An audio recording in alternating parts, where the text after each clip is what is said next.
جہل تاریکی ہے۔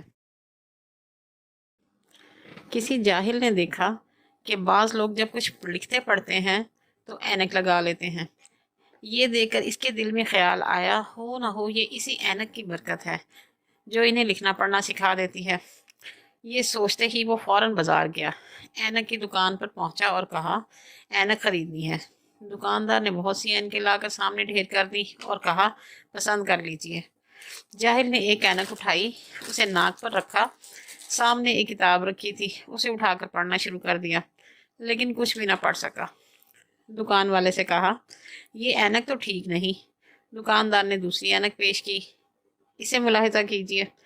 جاہل نے یہ اینک بھی کھٹ سے ناک پر رکھی اور پڑھنا شروع کر دیا، لیکن اب بھی وہی ڈھاک کے تین پات۔ کیا مجال ہے جو الف بے کا فرق بھی اینک سے معلوم ہوا ہو۔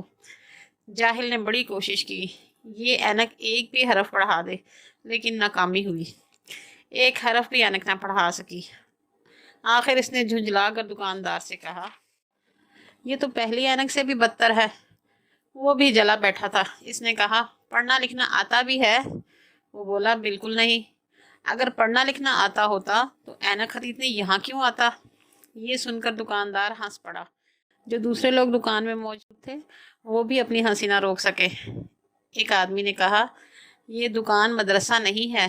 اگر وہی بات ہوتی جو تم سمجھ رہے ہو کہ اینک پڑھنا لکھنا سکھا دیتی تو آج دنیا میں ایک جاہل بھی نہ ہوتا۔